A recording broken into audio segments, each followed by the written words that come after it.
হাজাৰ হাজাৰ বছৰ ধৰি জীয়াই থকা কিছুমান মহান যোদ্ধা আৰু ঋষি আমাৰ পৃথিৱীত এতিয়াও জীয়াই আছে। প্ৰাচীন ভাৰতীয় পৌৰাণিক কাহিনীৰ কিছুমান চৰিত্ৰই অমৰত্ব লাভ কৰিছে, যাক চিৰঞ্জীৱী বুলি কোৱা হয়। এই 7জন মহান ব্যক্তিত্ব যিয়ে যুগ যুগ ধৰি জীয়াই আছে আৰু ভৱিষ্যতেও জীয়াই থাকিব। কিন্তু এই 7জন চিৰঞ্জীৱ কোন? অমৰত্বৰ আশীৰ্বাদ কিয় পাইছিল এওঁলোকে? আৰু ইয়াৰ আঁৰৰ কাহিনীবোৰ কি? আজি আমি এই সকলোবোৰ প্ৰশ্নৰ উত্তৰ দিম, গতিকে আহক ভিডিঅ'টো আৰম্ভ কৰোঁ।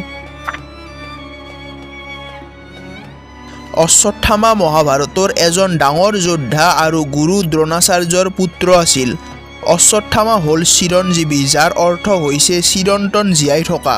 তেওঁৰ জন্মৰ কাহিনীও বিশেষ, কাৰণ পিতৃ মাতৃৰ তপস্যা আৰু ভগৱান শিৱৰ কৃপাত তেওঁৰ জন্ম হৈছিল। অশ্বত্থামাৰ কপালত এটা ঐশ্বৰিক ৰত্ন আছিল, যিয়ে তেওঁক অনন্য শক্তি আৰু ৰোগৰ পৰা সুৰক্ষা প্ৰদান কৰিছিল। তেওঁ আছিল এজন অত্যন্ত নিপুণ ধনুৰ্বিদ আৰু পিতৃৰ দৰে এজন মহান যোদ্ধা। মহাভাৰতৰ যুদ্ধৰ অন্তিম দিনা দুৰ্যোধনৰ মৃত্যুৰ পিছত অশ্বত্থামাই পাণ্ডৱৰ ওপৰত প্ৰতিশোধ লোৱাৰ সিদ্ধান্ত লয়। ৰাতিৰ আন্ধাৰত অশ্বত্থামাই গোপনে পাণ্ডৱৰ শিবিৰত প্ৰৱেশ কৰি তাত শুই থকা পাণ্ডৱৰ সকলো পুত্ৰক নিৰ্দয়ভাৱে হত্যা কৰিলে। এই কাৰ্য ধৰ্মৰ বিৰুদ্ধে আছিল, কিয়নো তেওঁ শুই থকা অৱস্থাত যোদ্ধাসকলক আক্ৰমণ কৰি হত্যা কৰিছিল। ইয়াৰ পিছত তেওঁ পাণ্ডৱৰ ওপৰত ব্ৰহ্মাস্ত্ৰৰে প্ৰহাৰ কৰে। সেই ব্ৰহ্মাস্ত্ৰৰ প্ৰভাৱ ধ্বংস কৰিবলৈ অৰ্জুনেও নিজৰ ব্ৰহ্মাস্ত্ৰ ব্যৱহাৰ কৰিলে। কিন্তু দুয়োফালৰ পৰা ব্ৰহ্মাস্ত্ৰৰ ব্যৱহাৰ হ'লে সমগ্ৰ পৃথিৱীখন ধ্বংস হৈ গ'লহেঁতেন। সেয়েহে ভগৱান শ্ৰীকৃষ্ণৰ নিৰ্দেশত অৰ্জুনে নিজৰ ব্ৰহ্মাস্ত্ৰ পুনৰ ঘূৰাই লয়। অশ্বত্থামাই ব্ৰহ্মাস্ত্ৰ ব্যৱহাৰ কৰিব জানিছিল, কিন্তু ঘূৰাই ল'ব নাজানিছিল। সেয়েহে তেওঁ সেই অস্ত্ৰটো অভিমন্যুৰ পত্নী উত্তৰাৰ গৰ্ভৰ ফালে ঘূৰাই দিলে, কাৰণ তেওঁ পাণ্ডৱৰ বংশৰ অন্ত কৰিব বিচাৰিছিল। ভগৱান শ্ৰীকৃষ্ণই যেতিয়া দেখিলে যে ব্ৰহ্মাস্ত্ৰই উত্তৰাৰ গৰ্ভত থকা শিশুটিক প্ৰভাৱিত কৰিবলৈ গৈ আছে, তেতিয়া তেওঁ নিজৰ ঐশ্বৰিক শক্তিৰে শিশুটিৰ প্ৰাণ ৰক্ষা কৰিলে। শ্ৰীকৃষ্ণই উত্তৰা আৰু শিশুটিৰ প্ৰাণ বচালে আৰু খঙত অশ্বত্থামাক অভিশাপ দিলে যে তেওঁ যুগ যুগ ধৰি বিচৰণ কৰি থাকিব। তেওঁ না মৰিব আৰু না তেওঁৰ যন্ত্ৰণা কেতিয়াও শেষ হ'ব, কাৰণ শ্ৰীকৃষ্ণই অশ্বত্থামাৰ কপালৰ পৰা মণিটো উলিয়াই আনিছিল। এই অভিশাপৰ বাবে অশ্বত্থামা এতিয়াও জীয়াই আছে। মানুহে বিশ্বাস কৰে যে তেওঁ হিমালয়ৰ ঘন অৰণ্য আৰু গুহাত বাস কৰে। তেওঁৰ বিষয়ে বহুতো কাহিনী প্ৰচলিত, য'ত মানুহে অশ্বত্থামাক দেখা বুলি দাবী কৰে। একাংশ লোকৰ মতে তেওঁ মধ্যপ্ৰদেশ আৰু উত্তৰাখণ্ডৰ হিমালয় অঞ্চলৰ অৰণ্যত ঘূৰি ফুৰে। অনেক ঋষি আৰু তপস্বীয়ে গংগা নদীৰ পাৰৰ নিৰ্জন স্থানত অশ্বত্থামাক দেখিছে। কোৱা হয় যে শ্ৰীকৃষ্ণৰ অভিশাপ দিয়াৰ সময়ৰ পৰা তেওঁৰ যন্ত্ৰণা আৰু ঘাঁবোৰ আজিও একেই আছে। হিমালয়ত তপস্যা কৰা সাধুসকলেও এজন ওখ আৰু শক্তিশালী মানুহক দেখা বুলি দাবী কৰিছে। মধ্যপ্ৰদেশৰ বুৰহানপুৰ জিলাত অৱস্থিত অচিৰগড়ৰ এটা প্ৰাচীন শিৱ মন্দিৰত আজিও অশ্বত্থামাই দৰ্শন কৰিবলৈ আহে।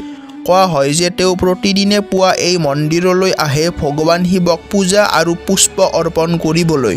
মন্দিৰৰ পুৰোহিতসকলে কয় যে বহুবাৰ মানুহে মন্দিৰত পুৱাই সতেজ ফুল আৰু কোনোবাই জল অৰ্পণ কৰা দেখা পাইছে, কিন্তু ৰাতি তাত কোনেও নাযায়। মহাবলী বা বলি নামেৰে পৰিচিত ৰজা বলি হিন্দু ধৰ্মৰ 7জন চিৰঞ্জীৱৰ ভিতৰত অন্যতম। তেওঁ আছিল অসুৰৰ ৰজা আৰু প্ৰহ্লাদৰ নাতি। ন্যায় শাসন আৰু জনসাধাৰণৰ প্ৰতি পৰম সমৰ্পণৰ বাবে ৰজা মহাবলী বিখ্যাত আছিল। ৰাজত্বকালক সোণালী যুগ বুলি গণ্য কৰা হৈছিল। ৰজা মহাবলীৰ এটা কাহিনী যিটো বামন অৱতাৰৰ সৈতে জড়িত। যেতিয়া ৰজা মহাবলীয়ে 3টা লোক জয় কৰিছিল, তেতিয়া দেৱতাসকলে বিষ্ণু ভগৱানৰ ওচৰত তেওঁৰ সহায়ৰ বাবে প্ৰাৰ্থনা কৰিছিল। ভগৱান বিষ্ণুৱে বামন অৱতাৰ ধাৰণ কৰি ব্ৰাহ্মণৰ বেশত মহাবলী ৰজাৰ ওচৰলৈ গ'ল। বামনে মহাবলীক 3 খোজ মাটি দান দিবলৈ কয়। তেওঁৰ উদাৰতা আৰু ধৰ্মপৰায়ণতাৰ বাবে মহাবলীয়ে বামনৰ ইচ্ছা পূৰণ কৰাৰ সংকল্প ল'লে। তেতিয়া ভগৱান বামনে নিজৰ বিশাল ৰূপ ধাৰণ কৰিলে। প্ৰথম খোজত তেওঁ সমগ্ৰ পৃথিৱীখন আৱৰি লৈছিল আৰু দ্বিতীয় খোজত তেওঁ স্বৰ্গলোক সামৰি লয়। এতিয়া তৃতীয় খোজৰ বাবে একোৱেই বাকী নাছিল, যাৰ ফলত বলিয়ে নিজৰ পৰাজয় মানি লৈ নাৰায়ণ অৱতাৰ বামনক তৃতীয় খোজটো তেওঁৰ মূৰত ৰাখিবলৈ অনুৰোধ কৰিলে। এই সত্যনিষ্ঠা আৰু প্ৰতিজ্ঞা পালনত ভগৱান বিষ্ণু অতিশয় সন্তুষ্ট হৈছিল আৰু তেওঁ বলিক আশীৰ্বাদ কৰি পাতাল লোকৰ ৰজা পাতিলে। ইয়াৰ উপৰিও তেওঁ বলিক অমৰত্ব প্ৰদান কৰিলে।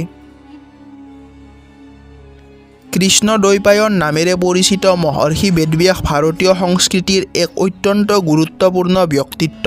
তেওঁ কেৱল মহাভাৰতৰ ৰচনাই নহয়, বেদক 4 ভাগত বিভক্ত কৰি পুৰাণ ৰচনা কৰিছিল, যাৰ বাবে তেওঁক বেদব্যাস উপাধি দিয়া হৈছিল। মহৰ্ষি বেদব্যাস 7জন চিৰঞ্জীৱৰ ভিতৰত অন্যতম। পৰশৰ মুনি আৰু সত্যৱতীৰ পুত্ৰ হিচাপে জন্ম হৈছিল বেদব্যাসৰ। তেওঁৰ জন্ম হৈছিল এটা দ্বীপত, যাৰ বাবে তেওঁক দ্বৈপায়ন বুলি কোৱা হয়।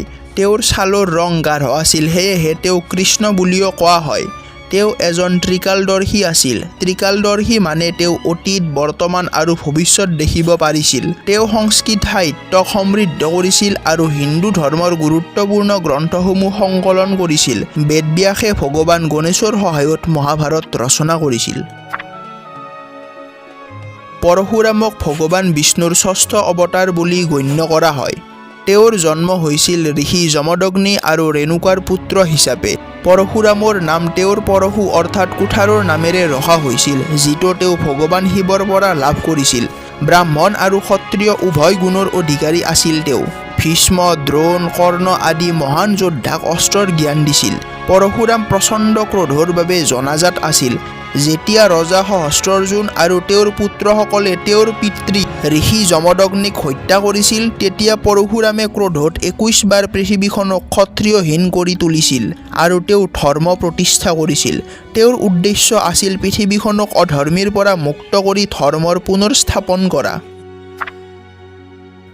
এতিয়া প্ৰভু হনুমানৰ বিষয়ে কোনে নাজানে? হনুমান ভগৱান শিৱৰ অৱতাৰ আৰু ৰাম ভক্ত আৰু 7জন চিৰঞ্জীৱৰ ভিতৰত এজন হিচাপে পৰিচিত। তেওঁৰ জন্মৰ কাহিনী অনন্য, য'ত তেওঁ মাতৃ অঞ্জনী আৰু কেশৰীৰ পুত্ৰ হিচাপে জন্মগ্ৰহণ কৰিছিল। অনন্য শক্তি, ভক্তি আৰু সাহসৰ বাবে বিখ্যাত হনুমানৰ ৰামায়ণত গুৰুত্বপূৰ্ণ অৱদান আছে। সীতাৰ সন্ধানত লংকা ভ্ৰমণ কৰি ৰাম ৰাৱণ যুদ্ধত গুৰুত্বপূৰ্ণ ভূমিকা পালন কৰিছিল হনুমানে। তেওঁৰ অপৰিসীম শক্তি, বুদ্ধিমত্তা আৰু সেৱাৰ মনোভাৱৰ বাবে তেওঁক সকলোৱে ভাল পায়। হনুমানে কলিযুগতো ভক্তসকলক সহায় কৰিবলৈ উপস্থিত থাকে। তেওঁৰ উপাসনাই ভয় আৰু দুখ কষ্ট ধ্বংস কৰে। হনুমান চালিচা আৰু সুন্দৰকাণ্ডৰ আবৃত্তি তেওঁৰ ভক্তসকলৰ মাজত অত্যন্ত জনপ্ৰিয়, যিটো তেওঁৰ অসীম শক্তি আৰু ভক্তিৰ প্ৰতীক। হনুমানে যেতিয়া লংকাত মা সীতাৰ আগত ভগৱান শ্ৰীৰামৰ বাৰ্তা বৰ্ণিত কৰিছিল, তেতিয়া মা সীতাই প্ৰভু শ্ৰীৰামৰ প্ৰতি থকা ভক্তিত সন্তুষ্ট হৈছিল। তেওঁ হনুমানক অমৰত্বৰ আশীৰ্বাদ দিছিল আৰু আজিও তেওঁ আমাৰ মাজত আছে। বিভীষণ ৰাৱণৰ কনিষ্ঠ ভাতৃ আৰু ৰামায়ণৰ এটা প্ৰধান চৰিত্ৰ। তেওঁৰ চৰিত্ৰক ধৰ্ম, সত্য আৰু ন্যায়ৰ প্ৰতীক হিচাপে দেখা যায়।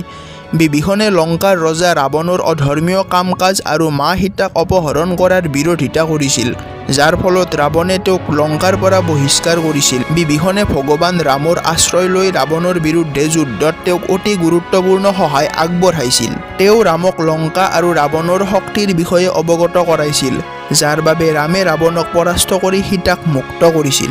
তেওঁৰ আনুগত্য আৰু ধৰ্মপৰায়ণতাৰ বাবে ৰামে তেওঁক লংকাৰ ৰজা হিচাপে নিযুক্তি কৰিলে। তেওঁৰ ভক্তিপূৰ্ণ গুণত সন্তুষ্ট হৈ ভগৱান ৰামে তেওঁক দীৰ্ঘায়ুৰ আশীৰ্বাদ দিছিল। কৃপাচাৰ্য মহাভাৰতৰ এজন বিশিষ্ট ঋষি আৰু যোদ্ধা। তেওঁ মহাৰাজ শান্তনুৰ ৰাজপুৰোহিত আৰু কৌৰৱ আৰু পাণ্ডৱৰ গুৰুও আছিল। কৃপাচাৰ্যৰ জন্ম হৈছিল কৃপি আৰু ঋষি হৰদ্বানৰ পুত্ৰ হিচাপে। শিক্ষা আৰু ব্ৰহ্মতেজৰ বাবে তেওঁ আছিল এক অনন্য পণ্ডিত আৰু ধনুৰ্বিদ্যাৰ বিশেষজ্ঞ। কৃপাচাৰ্যই মহাভাৰত যুদ্ধত কৌৰৱসকলক সহায় কৰিছিল আৰু তেওঁলোকৰ সৈন্যৰ অন্যতম আগশাৰীৰ যোদ্ধা আছিল। যুদ্ধৰ পিছত তেওঁ বাচি থকা কেইজনমান মহাযোদ্ধাৰ ভিতৰত এজন আছিল আৰু পাণ্ডৱসকলক ধৰ্ম আৰু নীতিৰ জ্ঞান প্ৰদান কৰিছিল। তেওঁৰ অমৰত্বৰ কাৰণ হ'ল তেওঁৰ তপস্যা, জ্ঞান আৰু ব্ৰহ্মতেজ। কৃপাচাৰ্যৰ কাহিনীয়ে আমাক শিকাইছে যে জ্ঞান, নৈতিকতা আৰু ধৰ্মৰ প্ৰতি অটল ভক্তি ব্যক্তিক অমৰত্বৰ আশীৰ্বাদ দিব পাৰে। ভাৰতীয় সংস্কৃতি আৰু ধৰ্মত তেওঁৰ জীৱন আৰু শিক্ষাই গুৰুত্বপূৰ্ণ স্থান দখল কৰিছে। গতিকে এইকেইজন আছিল 7জন চিৰঞ্জীৱ, যিসকল আজিও এই পৃথিৱীত জীয়াই আছে। যদি আপোনালোকে এই ভিডিঅ'টো চাই ভাল পালে তেন্তে লাইক কৰিব, শ্বেয়াৰ কৰিব আৰু চেনেলটো ছাবস্ক্ৰাইব কৰিবলৈ নাপাহৰিব। আন এক ৰহস্যময় কাহিনীৰে পৰৱৰ্তী ভিডিঅ'ত লগ পাম। ধন্যবাদ।